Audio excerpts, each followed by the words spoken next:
So if we get started then, so this webinar is titled Challenges of Diversity, and it's keeping the conversation going. It's a great pleasure. We have our guest speaker today, Professor Nisha Dogra. If I could ask you to tell a little bit about yourself, Nisha, and your role. Yep, okay. I'm recently retired. I was a consultant child and adolescent psychiatrist at the University of Leicester. I was also a professor of psychiatry education, and that's kind of just the name, but I was a professor of education. And one of the things that I had done a lot of work on was diversity education for medical students and how to make them, to train them so that they would be more appropriately able to give the right care to people from diverse backgrounds. And it started off as working with medical students, but obviously, as you can imagine, that once you start doing that, you kind of realize where more and more gaps and deficiencies are. So we started thinking about training educators, training mentors, and so it's kind of moved on from just thinking about students to thinking about diversity more wholesale. And in our webinar in July, the issues that we kind of summarized were that although there's a lot of interest in diversity as a subject and as a area, it's moved on very little, that we haven't really made as much progress as one would hope given all the interest in the area, particularly around issues of student and staff support. So students are still saying, one of the big challenges for students is that we get taught this at undergraduate in the preclinical phases, and when we go on the wards, we kind of see a whole lot of unacceptable behaviours, how to challenge that. But we were also very conscious of faculty, that there are lots of policies, so universities will proudly, or medical schools will proudly say, we've got this policy that does this, but there's actually very little in terms of what that means when it's enacted from student perspective. So students would say, yeah, there's a policy on reporting racism or reporting sexism, but actually we don't know what happens.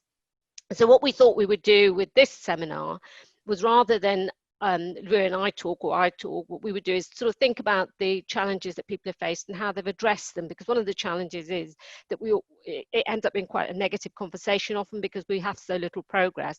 But actually you do get pockets of great work, and it's about sharing some of that and hearing what participants might say about how they've tried to address some of the issues and what they've been able to do, or what any suggestions they might offer to other people, and really just have a discussion about those issues. Thanks so much, Nisha. And just to say a few housekeeping rules, just so everybody's aware. If I think we've got one more person sign up. Welcome, Francis, if you're joining. This session will last approximately 45 minutes. If you're comfortable, we would love to see you on camera, so please feel free, but no worries, of course, if not. You can unmute yourself if you'd like to participate, and we are really keen to hear your perspectives and your thoughts. There's also the chat function that I just wanted to draw your attention to. Right on the side of your screen, so please feel free to type in your questions, comments. I'll be keeping an eye on the chat and relaying the questions to Nisha. Also, if you do experience any technical problems, two of my colleagues from ASME are actually online, Jenny Ogg and Lee Morris. You can see their camera's not there, but they are here to help us. And if you are experiencing any technical issues, there is a website, events@asme.org.uk. I'll type that into the chat. So please feel free to just email them and they will help you as soon as possible. Riya, given it's such a smaller group than we'd anticipated, I wonder whether it's worth getting Talosh and Sarah and Reza to introduce themselves, because you know, we might as well give them the opportunity to say who they are, given that it's such a small group. So I'm Dr. George.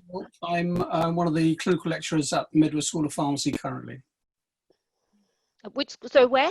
In Medway School of Pharmacy. In Kent, we've got a new medical school starting up as well, and that's my particular interest in this particular topic here. Okay. Sarah, would you like to go next? Yeah, so I'm Sarah Cope. So I'm in Newcastle. So I'm a GP. So I work clinically as a GP. I'm also a GP lecturer at Newcastle University. And my interest is probably from that second role. So as a lecturer, some of my role is looking at equality and diversity across our cases and our resources. and how we kind of make that more diverse and to help with the sort of students engaging. But I'm also kind of really interested in what you were saying about, I feel that we're still in the position that perhaps on paper it looks like we're doing things, but I'm not sure in reality how that transpires. And I think from a staff perspective and from a person perspective, there is a lot of anxiety about getting it wrong. Yeah, so that's my kind of driving agenda is, you know, how we do it well, and how, you know, is it better to try and make a mistake than not try? So yeah, that's where I think that was the summary of my last webinar, which was, I think it's better that we do make mistakes, but we need to be more forgiving as well. And I think one of the problems is, I think we should probably ban Twitter from some of these forums that we have, because I think it's great for some conversations, but it's actually very it's paralyzing for a lot of things. That it's staff, and I think not just staff, I think students are so worried about getting things wrong. It's like you can't make a mistake, and yet we all know that when we make mistakes is often the best opportunities to learn. And I don't think we've created that kind of culture where we've made that safe. And I also think the way that it's reported and the way that it's managed doesn't help that. And I think, again, one of the summaries of the webinar was very much what you're saying, Sarah, which was that we say we've got a policy in place and we say we're doing this. And if you look at curriculums, as we've done several times, it looks like a lot is being achieved because it's all there, but actually how it's delivered, how it's understood by students, and then how it's translated into practice within an organisation is, I think, very hard to show.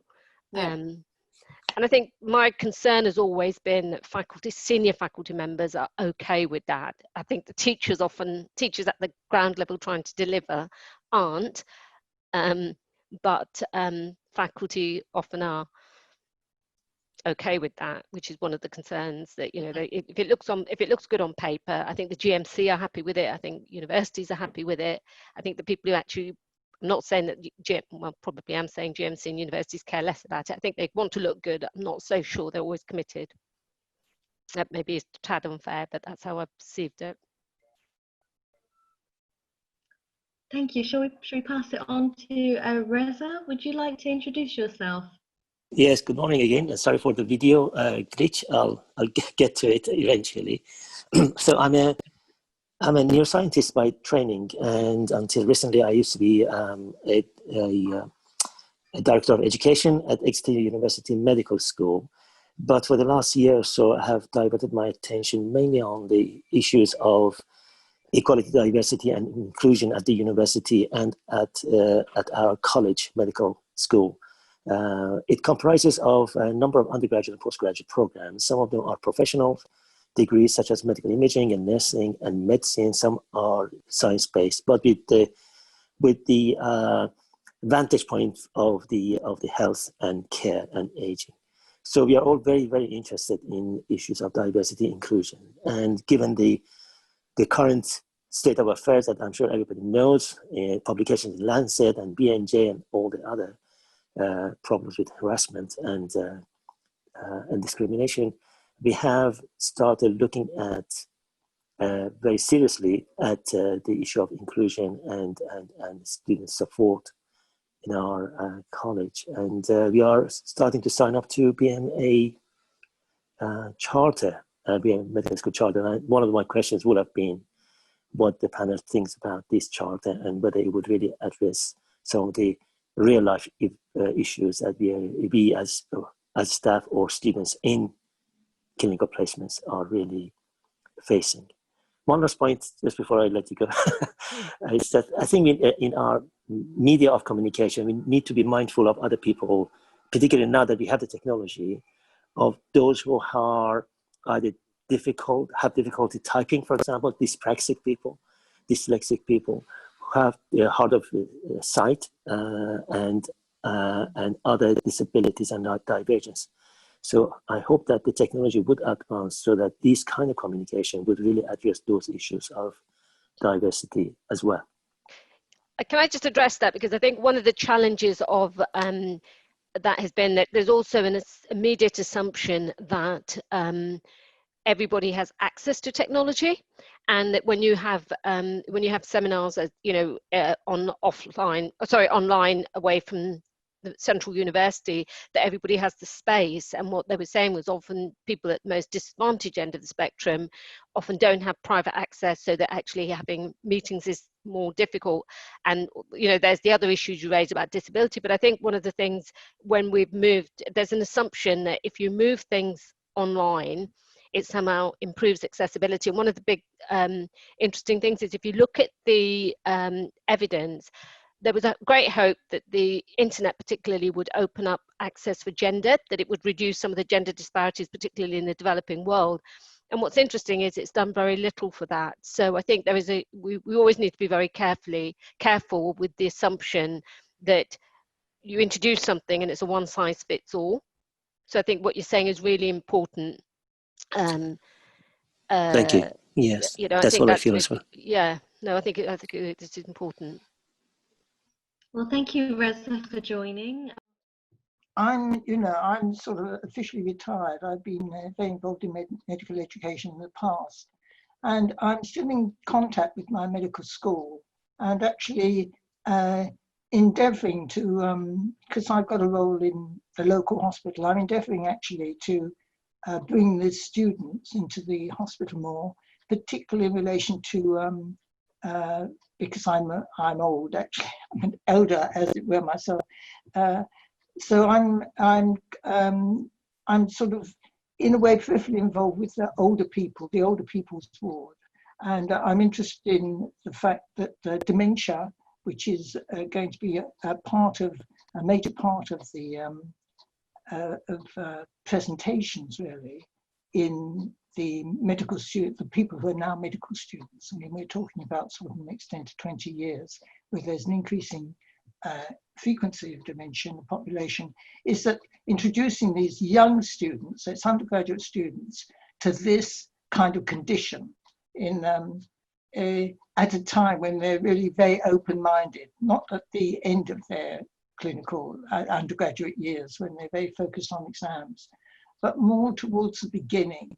And so I'm interested in medical education, and I'm doing my little bit to do that, although I'm not in a powerful position, so it has to be through contacts. And where the diversity comes in is in relation to that, because it's diversity amongst patients and it's diversity amongst students. And so I'm interested in that because I've been around for a long time, and I've seen it open up just in terms of medical student entry who came in. By the time I left active teaching, were about 50% of Asian undergraduate students. That's clinical, undergraduate medical students in the institution. So I mean, it's changing fast. But I mean, as you know, it's changing the sort of the culture that's the issue. And I'm very interested in that in terms of education. And so I'm very interested in the way that you're dealing with it. And as one of your early contributors, Sarah, said, I mean, she's got all the will in the world, as it were, but it's the difficulties in dealing with this on the ground, actually. So I'm interested in that. So I'm not sure I've got much to contribute, but I'm certainly interested in what's going on. Oh, thank you so much. And it's really helpful actually to get these introductions and to see the kinds of questions that you'd like to discuss. We've got one more last person. Roshni, can you hear us? And if so, could you kindly introduce yourself? Sorry, I've just come upstairs. And you can hear the fan going. I'm Roshni. I'm essentially a portfolio medical educator because I'm not based anywhere at the moment, but I'm a sessional tutor at QMQL, Guy's and St Thomas's, clinical communication skills. And yeah, just applying for jobs, medical school jobs at the moment, and past NHS consultant in rehab medicine, but I don't practice anymore. So sorry I'm late, and sorry it's a bit frantic. I'll plug my earphones in. Thank you. That's fine. Well, thank you everyone for introducing yourselves. I'm Riya. I'm one of the directors of ASME. Oh, it's lovely to see you, Roshni, as well. Hi, sorry, it's quite hot. Nice to see And you. I think everybody's probably feeling hot weather right now. Yeah. But my PhD was on looking at diversity education, and I had the pleasure of having Nisha as my supervisor. And I work at Bart's Medical School, and I'll be supporting Nisha in delivering this webinar. So I'm going to hand over to Nisha now. Nice to meet you all. Okay. What we just wondered was to be able to engage you more, because obviously I could give you a mini lecture, which isn't really what the purpose of this is. What I wondered was if you could think about, we've already raised the issues of student support, staff support, and a feeling that we're perhaps not doing as much as we could. And I wonder whether you could give us some idea of whether your current provision addresses the issues that have been raised, all of them, including the age diversity, the disability diversity. And I wonder whether we could just hear from you if your current provision addresses the issues that you've raised, because if not, we could think about how we might change that. And if it does, we could learn from you. So I wonder whether that might be a useful way forward for the rest of the conversation. I just wondered whether people had not, just because that gives you an opportunity to share what's happening, because you're all from quite a diverse range of institutions and in a diverse range of roles, actually. So it would be useful to hear that, perhaps. Who'd like to maybe get started? So I'm happy to start. So I don't think our current provision does cover what we need, but I feel that we're being quite dynamic with it. I think what we're finding most helpful at the moment is direct student feedback. So I'm slightly conscious that's driven by a focus group of students who have a clear agenda, but probably that's what we're getting the most benefit from at the moment. So and moving forward from that, so we're incorporating some more specific kind of diversity teaching as a learning outcome, which has been quite helpful, because I think the students are still very learning outcome driven.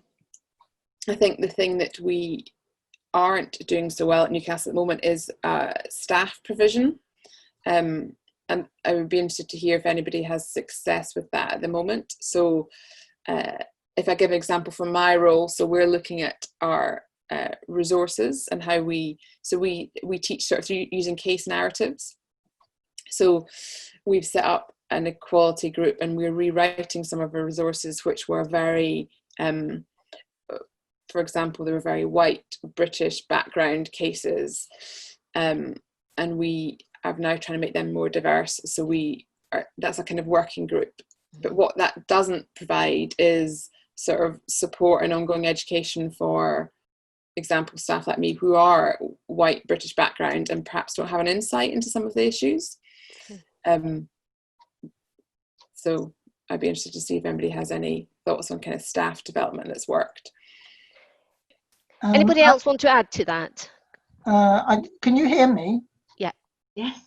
I'm Francis. Okay, I'm not quite sure whether I mentioned. Well, I'm quite interested in what you said, and actually, what I'm quite interested in is whether it's been looked at. I mean, there's an increasingly diverse medical student population, undergraduate population coming in, and I'm just quite interested in that. And when they become, I mean, when they become clinical, well, there's more clinical now in those initial undergraduate years than it was when I was involved. So I mean, that's a great improvement. But there was this division between preclinical and clinical, which I think has become more blurred.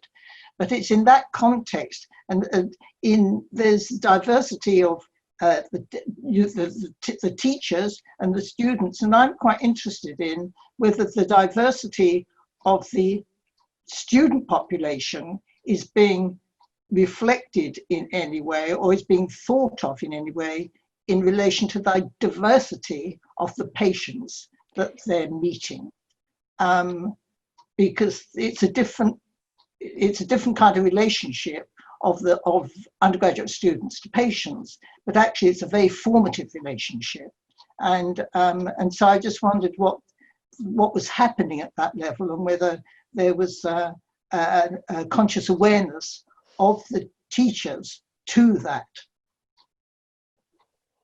So I mean, that's the question. I mean, whether you think there isn't an issue there, or whether this is something to think about.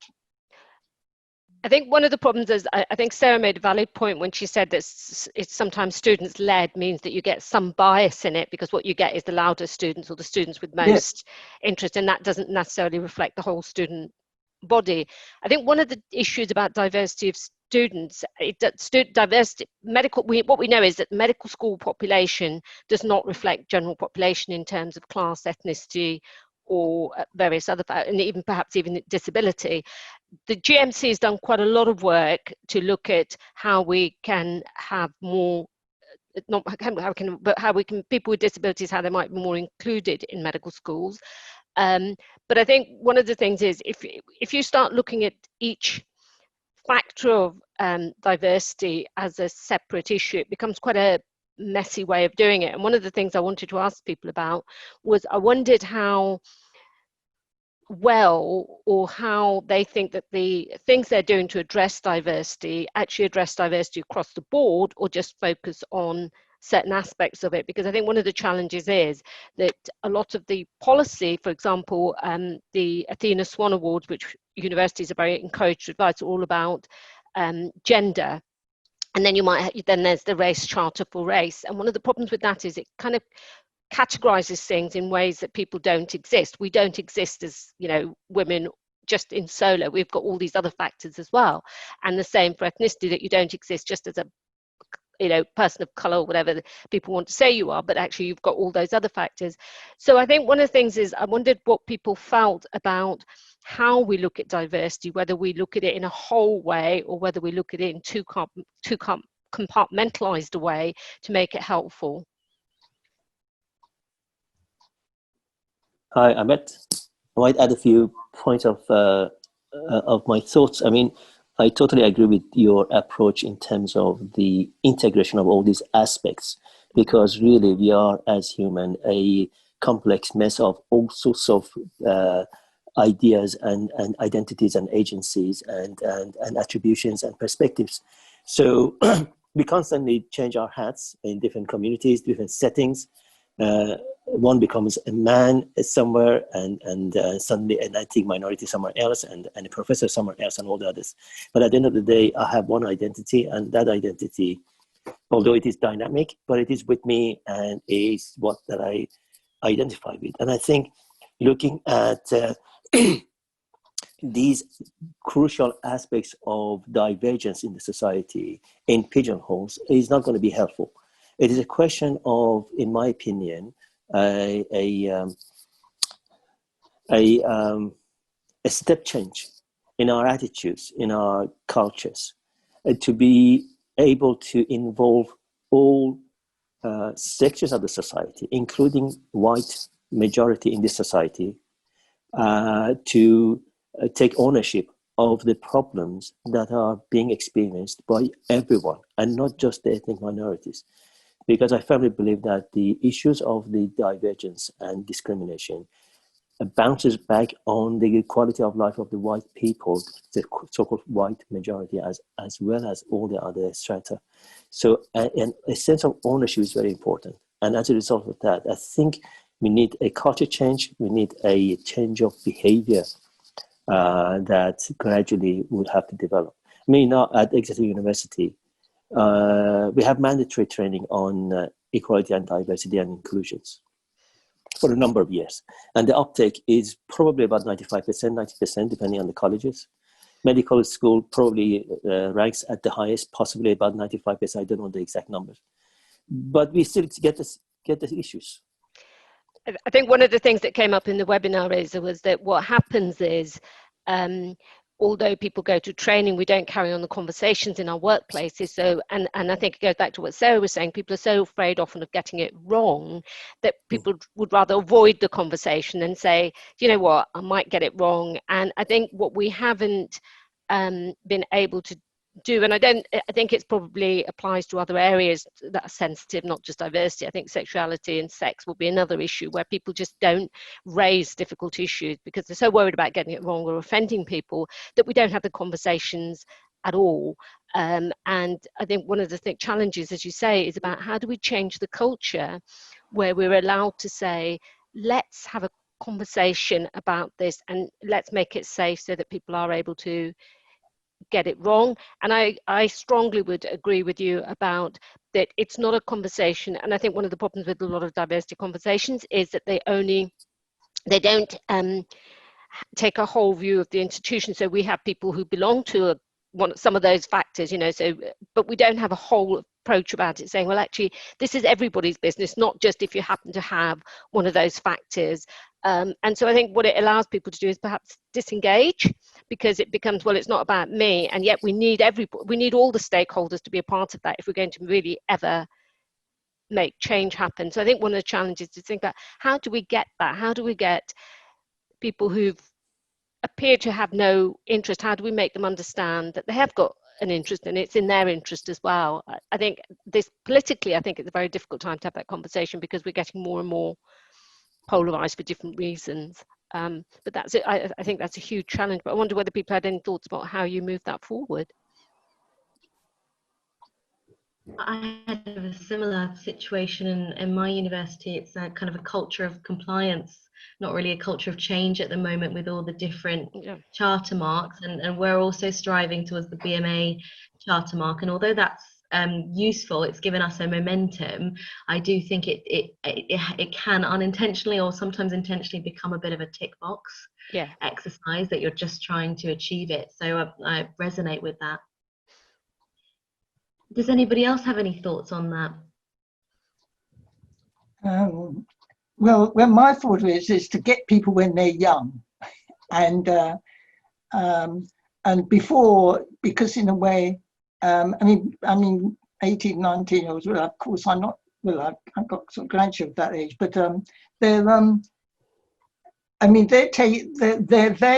they're in some ways they seem to be very sort of fixed in their views, but in other ways they're very unfixed and pliable. And I think that's the time in which actually they don't particularly see the intersectionality. I mean, we talk about intersectionality, but I think although they've got their own views because of who they are and what their upbringing is and what their social circumstances are, then it's whether, I mean, I was involved with per small group teaching, and it's in that setting that I found these interesting things came up. And that I must say at the time I was actually personally challenged when I went round sort of asking a new group of students something about themselves. And actually the students themselves who were not English, they, from the Middle East and from, I mean, sort of Indian in origin. So, I mean, there were different colors, let's put it that way. I mean, to be blank. I mean, I'm white. And how did you respond to that? And these are undergraduate medical students in their first and second year. And there was a sort of, frankly, I didn't know how to deal with it. I just thought I'd better let it ride because I don't know what to say really. I mean, people want to talk about it, but there was an interjection by this by the Middle Eastern woman, because everyone, well, the Bangladeshi guy was the most lacking in confidence, although he stood his ground. But she was very confident, and she said, "No, what we're talking about here is race." And this was about sort of 20 years ago, and I was, I mean, it's a personal anecdote, this, but it just sort of stopped me in my tracks. I mean, I was aware of all of this because it's not that long ago, but I really didn't know how to deal with that. And I actually said, well, we're not talking about race in this kind of context. I had to sort of put it off, but I think we've moved on from then, and I think it's within that very sort of private way that that students come to. Well, at that time the fact that they do come from completely social background. It's not just race, as you say, and it's not just about gender. It's about the mixture of all of these things. And this is what they need to take into what they say when they see a patient, that it's not whether it's a white patient or a black patient or an old patient or a young patient. It's all, it's making them conscious of all of this.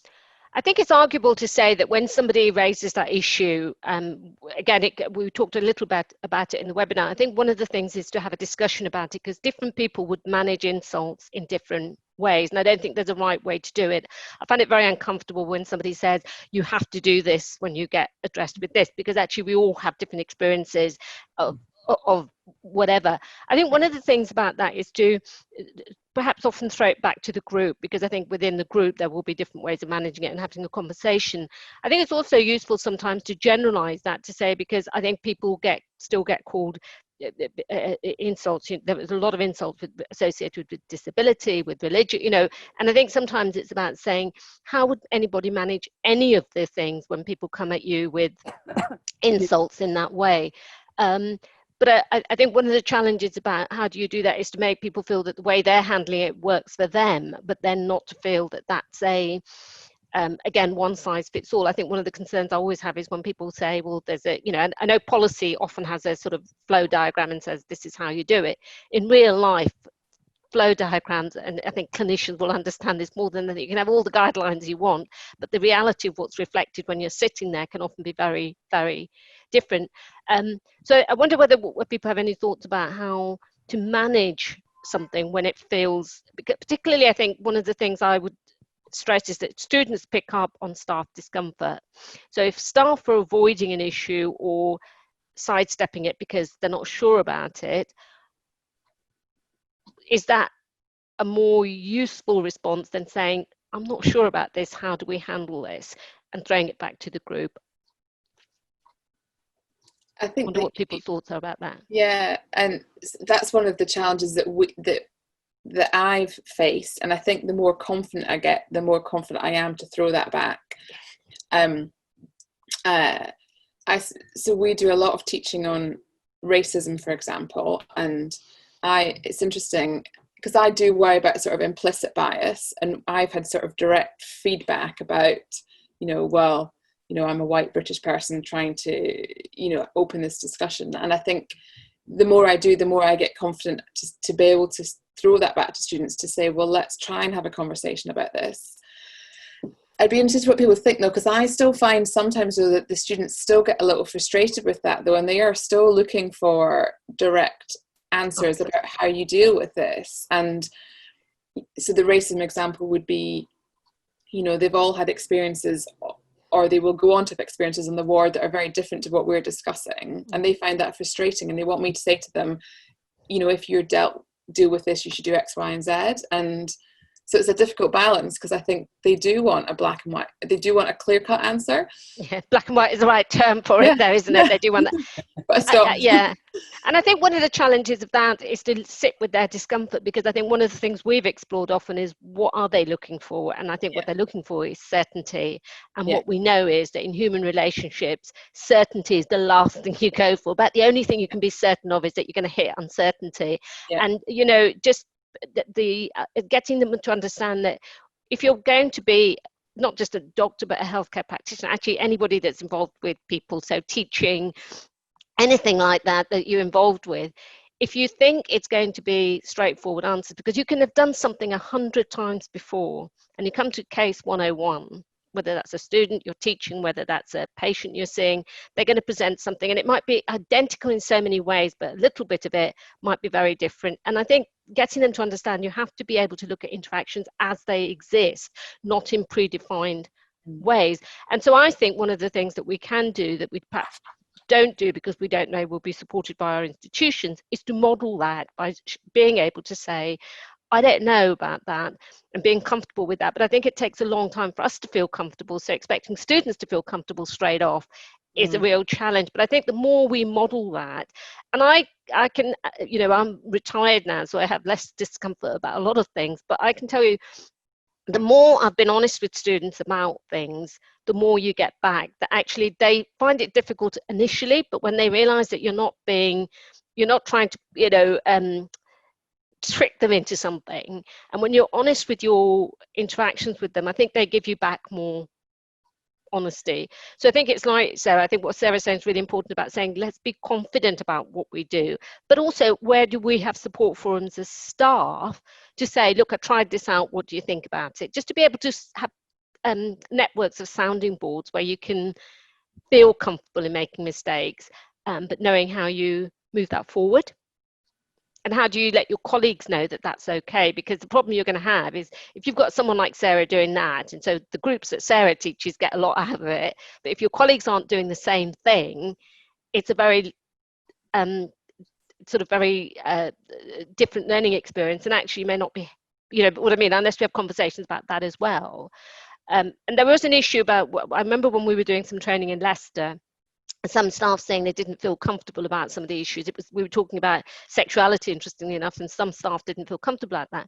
And I was quite probably a bit mean and said, well, actually, you have to learn to get comfortable, because it's not fair to expect students to do what we as teachers are not prepared to do. So if we're not, if we find something uncomfortable and aren't prepared to address it, how is it fair to expect students to do that?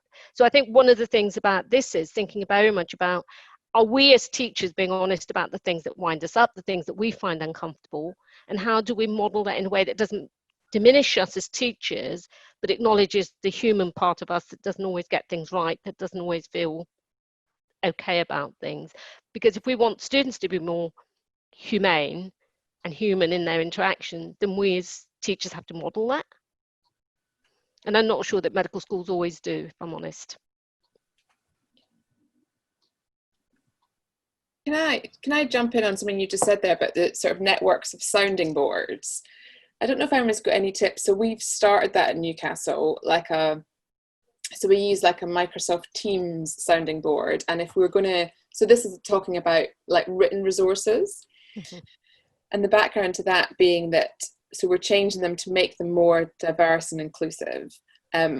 And lots of people have signed up to be part of that, but very few people contribute.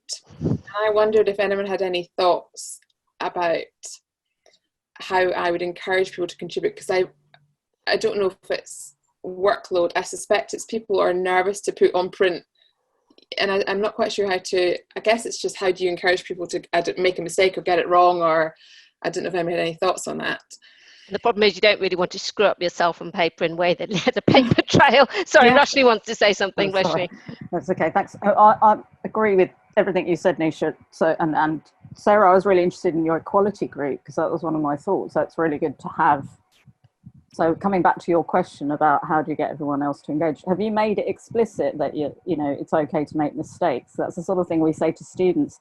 It's not a thing I've heard a lot about as a professional, an educator or clinician. So that's really interesting to hear quite a few of you say that. Nisha, you said it before. So that was, sorry, I've got a few points. I'm trying to keep them in my head because it's been such an interesting discussion.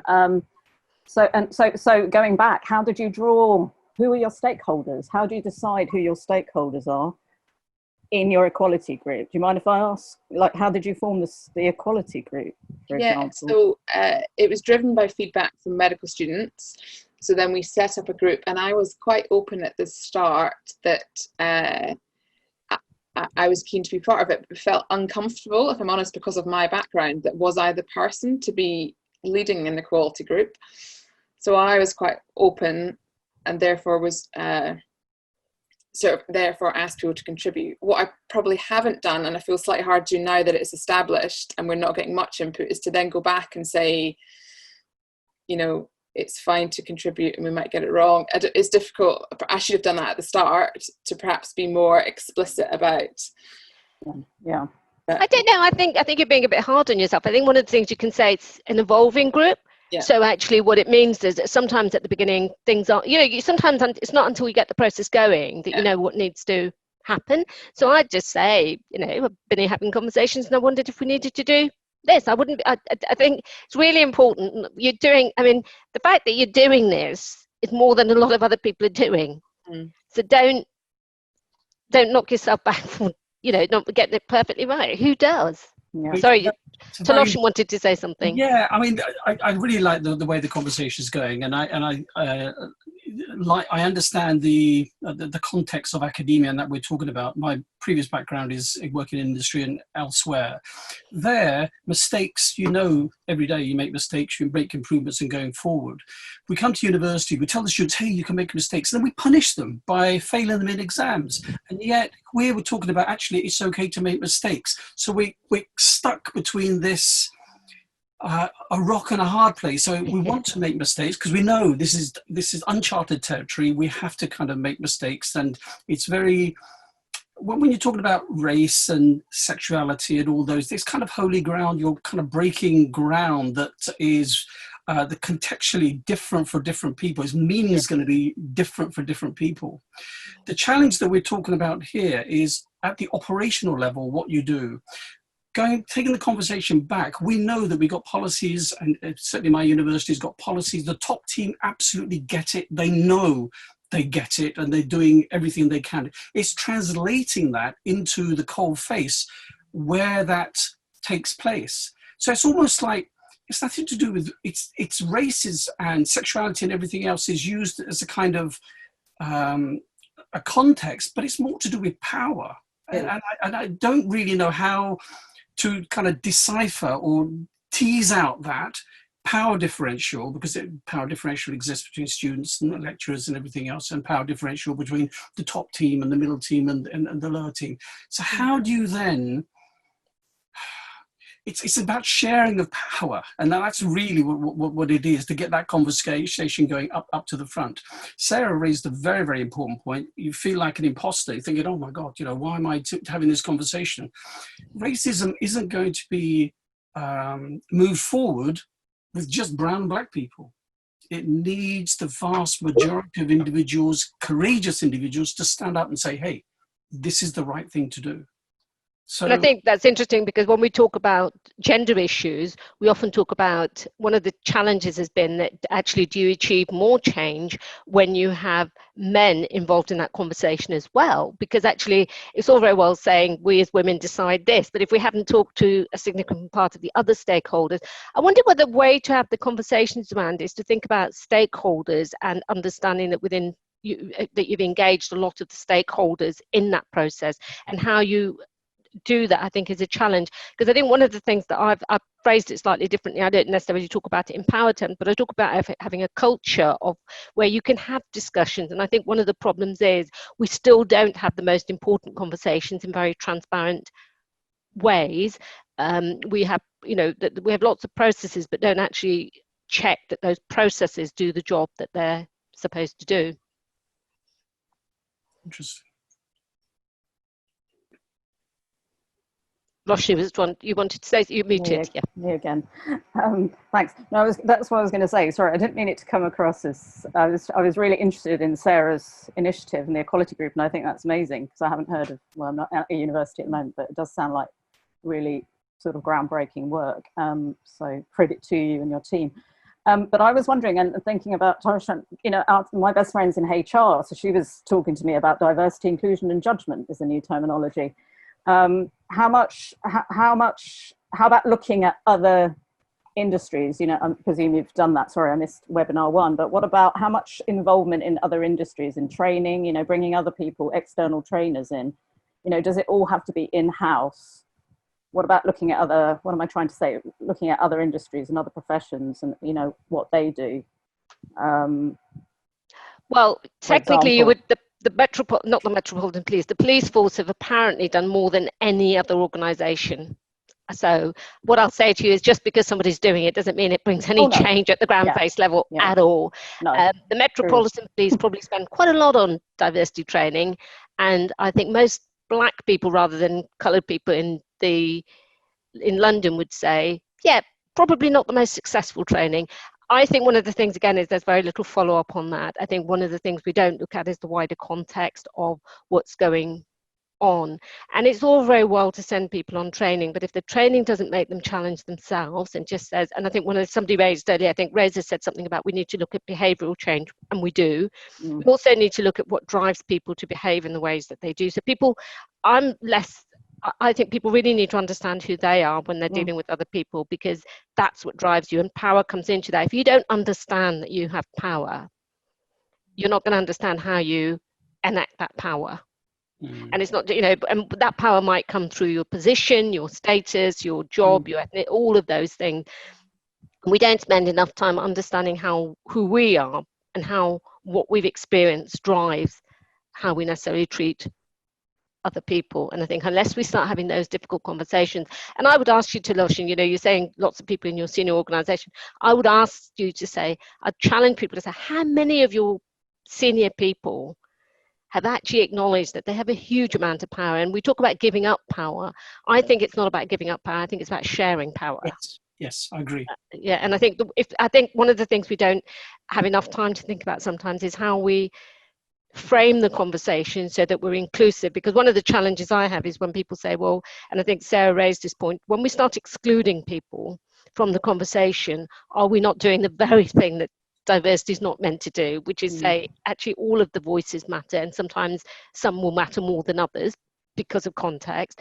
But actually, how do we create an environment which is inclusive and allows people to have a diverse range of views that are respectful? And I think we're some way from doing that. But I think when we start having the more conversations we have about that, the more likely it is. I'm just very conscious of time now because we've already overrun. But just to, I think one of the things about that is thinking about how we can move that forward. Can I just say something? Can you hear me? Yep.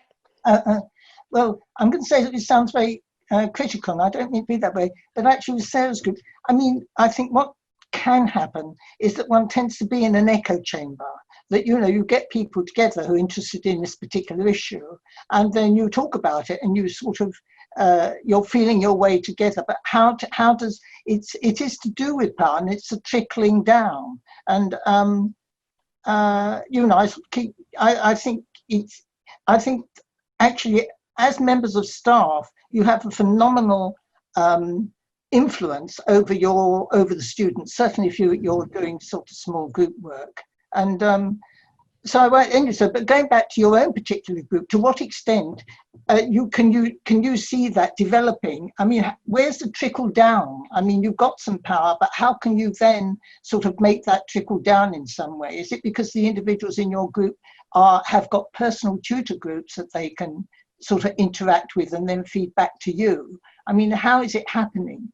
I think the thing not to do is to form a group in which, you know, you're all vaguely agreeing with one another, but not actually getting anywhere. And the issue of power is an important aspect of it.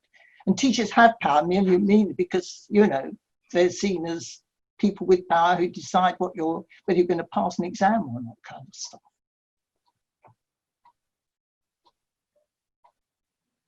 So, I mean, it's a question. I don't know whether Sarah's quite comfortable with that, or whether it's just being a bit sort of too critical about the situation.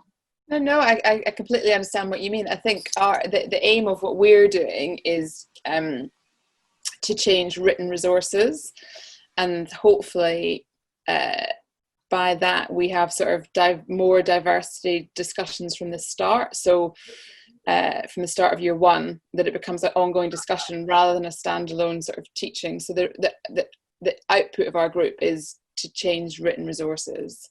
So hopefully there will be a lot of trickling down from that.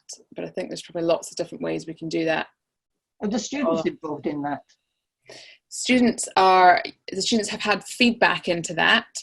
They're not part of the actual group at the moment. But as I say, it's an evolving process, so that might be something that, but they're not part of it as such. I just add a point, please. Can you hear me? Yes, we can hear you, Rita. Sorry, just to add to Sarah's point, very, very important. With respect to the student participation, we had recently a kind of a petition from medical students, year one and year two in our medical school, asking us and challenging us to change our curriculum, to bring in more contents, to raise awareness and experiential learning of issues of diversity and inclusion in the medical school. And we were as it happens, in the midst of looking at the BMA Charter and all the other activities, which happens to be a very welcoming addition and input from our students' community. And I think students' involvement is paramount if we are going to change the practice at all levels, the environment, the teaching and learning curriculum, and the actual manpower and resources. And one of the things that probably has gathered us here is our shared interest in this issue, but for different reasons, for a spectrum of reasons, but we are all here for the same agenda. And I think that atmosphere has to be inculcated in the student community and staff community. Experiential learning, exposure to events, role modeling, education, curriculum, all of these will gradually help. We cannot just expect to sit in our offices and say, if you have a problem, come and talk to me. Yeah. That doesn't solve the problem. We have about 3 or 4 different lines of student support and staff support at the university. And they are very, very loud and clear everywhere. If you have a problem, come and talk to me in confidence. Nothing happens. And then there's a problem on the ground floor. The issue is the shared community, shared experiences, and stakeholding issue of the various issues of the diversity and discrimination. I'm afraid it's a very slow process, but we have to be patient. I think one of the, and that's really a valid point, and I think one of the issues I would raise is that actually it's important to think about the students that are involved, because sometimes what you get is a very loud group who want things done in a certain way, and that actually isn't reflective necessarily of the wider group. So I think one of the things is it's really important to have stakeholders, but to have a range of stakeholders, because one of the challenges can be that you then end up with slight tokenism, whereas you get a couple of students and that's supposed to represent the student view, as those students are this homogenous group who have the same views. So I think it's really challenging to say, how do you move between groups? How do you get the ideas of a lot of people involved, not just those that are comfortable, because some people are not going to be comfortable in certain forums. So I think what Reza was saying is about having, you also need a range of options rather than just having a one way of doing things, because if you only have one way of doing things, it's going to appeal to a certain kind of person, and that's okay, but actually is it inclusive? And I think one of the challenges about thinking about inclusion, and this is where the broader higher education forums I think have done a lot of work, and they've interestingly focused more on disability often, because that's one of the big challenges. But I think looking at some of the ways that people have looked to address inclusion and thinking about, and if you look at it, the baseline of it, inclusion, good inclusive teaching sounds just like good educational practice, and it should be, but actually it makes you think about, when I put this case up, how might other people see it? So what you're trying to do is see things that you are doing and say, how might other people look at those so that you can be more inclusive? Because what we do is we have a worldview that's ours, and we can genuinely think that other people just think like us because it's easy, and actually people don't necessarily think like that. So I think that it's really challenged to think about how is somebody else perceiving what I think is fairly standard. I can give you a very, very good example. I know we're running over time, but I think if people are happy to continue, I can do a little bit of but I think one of the challenges, I was in a workshop with some very experienced diversity trainers, and we were in Holland, and they were doing diversity training about how to manage it when students felt uncomfortable examining. And they didn't say that students in Holland examine each other, okay? And so we had this 45 minutes of a very confused workshop, because very few people in the workshop were from Holland. So we didn't know that we were talking about students feeling, most of us thought we were talking about how students felt examining patients, because that's what happens in most medical schools. It was only when we got to the end of this workshop that we realized that this was where we'd been stumbling block. And these were really good diversity trainers, but they had completely overlooked the fact that in the world does not train, and everybody does not train the way that they do in Holland. So none of us had experience of students examining each other in a formal setting.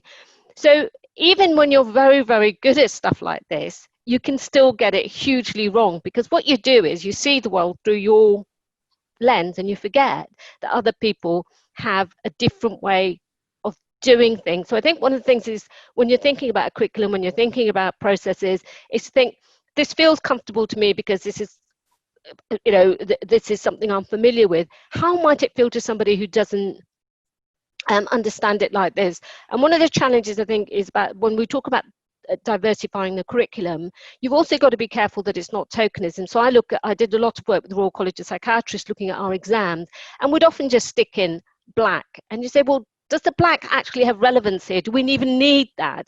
Because in trying to make something diverse, are we just being tokenistic? You know, unless there's a particular reason, why are we including some of the diversity factors in those questions? So when I asked people what they were doing about diversity years ago, people would say, well, we ask about the ethnicity, as though that in itself was addressing diversity. So I think you've got to be very, very careful when you're looking at curriculum, when you're looking at groups, thinking, how might this be perceived from a somebody else's point of view? Because actually often something we think is fairly straightforward can have very different meanings for somebody else from a different context. You might share everything with them, you know, you might be the same background, socially, education, all of that, but actually their experiences might make them look at something very, very differently.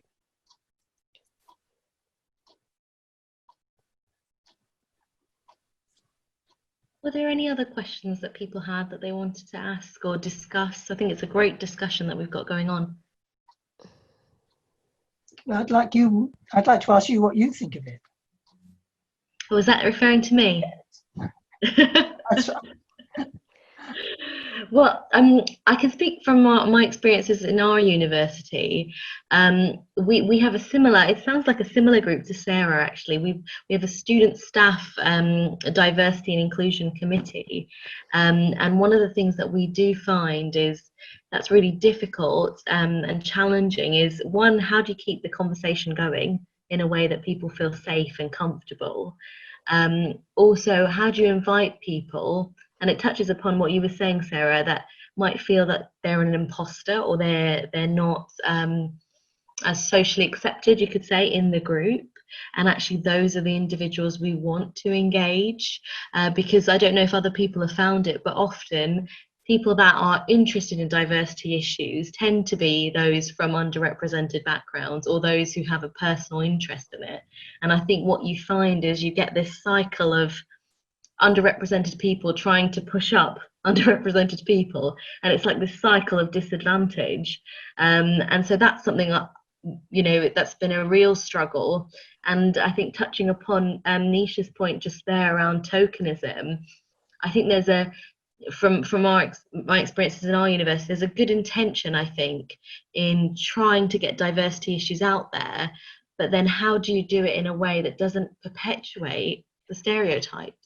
I don't know if other people have found that in their universities or in their experiences, but that's something I've recently found.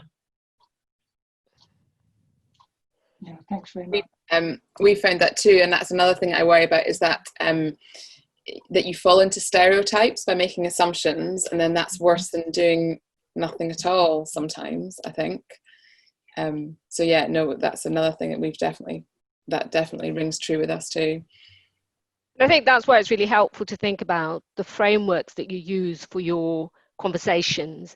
I think one of the things that I always start off with whenever I do anything diversity related is to say, this is how I'm using the terms and this is why I'm using the terms. So actually the conversation is a bit clearer. So I think one of the challenges I have is that sometimes, and this is really hard to get people to hear, and I say this as a clinician with a lot of experience of people who've experienced particular things, which is to say that your experience is not necessarily reflective of everybody else's experience. And I think it's really, really difficult for people when they've had a really difficult experience to understand that that may not be somebody else's experience. And I think I will use one of my least favorite people, Priti Patel, talking about the issue about racism. And one of the things is, her racism does not mean that she fully understands everything about racism, because actually her experience of racism may be very different from somebody else's. And so I think one of the challenges about that is to say that it's how do you make it without minimizing somebody else's experience, because what you never want to do is make people feel invalid for what they say or how they felt about something that's happened to them. But actually, it's really hard to understand that our experiences and the way that we deal with them is very, very different, and we need to have conversations. And that's what I was trying to get at, that we need to think about saying there's more than one solution fits all. And actually, sometimes when we're if something's really personal to us, we may be not the very best person to drive that forward, because actually we've got so much emotion attached to it, and sometimes we need to, and I'm not saying we never bring our emotions into it, but sometimes our emotions can be unhelpful. And that's an important part of recognizing how we are as humans, that actually sometimes our emotions are good drivers, but sometimes they can be very not good drivers, and understanding that as people, that we bring a whole range of emotions to things, and acknowledging our emotional responses may be positive, may be useful, but actually it can be equally not helpful. And that's an important part of the conversation. I don't think, again, it's this is good or this is bad, but it's how we reflect on those. And I think one of the things we haven't talked about is how we reflection, which is a really key part of all of this, understanding that our worldview impacts on everything that we do, and therefore impacts on the interactions that we have. And actually how we respond to other people is often based on a lot of other factors rather than just what somebody is saying to us. And we do it in clinical practice all the time. I think when we in our interactions, we often acknowledge that something might be different because we're having this conversation with somebody here than somewhere else, but actually we sometimes forget to do that when it comes to diversity. And I think it's about staying alert to that in a way that means that you're kind of conscious of the conversations and interactions that you have, particularly when it comes to difficult issues. Okay, shall we wrap it up, Riya? Sounds good. Okay. All right, so just to summarize that, actually, I'm not sure, I think people have given ideas about how to move forward, but I think, again, the take-home message from today for me would be to develop our own confidence so that we're okay to model behavior that we're expecting others to do, and actually think about how we engage, try and engage more and more people as stakeholders, so that actually this becomes everybody's issue, not just ours as the diversity teacher or the diversity lead, and thinking about how we do it in a way that's inclusive, so that we actually don't exclude people in the various things that we're trying to do, and model principles that are consistent with what we say is good practice for inclusion and diversity. And I think looking at inclusion materials is really, looking at some of the stuff that higher education has done on inclusion is really, really helpful. And thank you very much for your contributions. Really enjoyed it. Thank you very much. Sorry we were late time-wise. Oh. We haven't kept brilliantly to time, but we started a bit late. And Thanks very much. Thank you, everyone. Thank you very much. No, it was great. Thank you. Thank And just to say, please do sign up to future ASME Bite-Size sessions. There's one coming up on Tuesday, the 25th of August, with our junior trainees. So please do look out for that information. And thank you all for attending, and many thanks to Nisha. thank you. Thank you, everyone.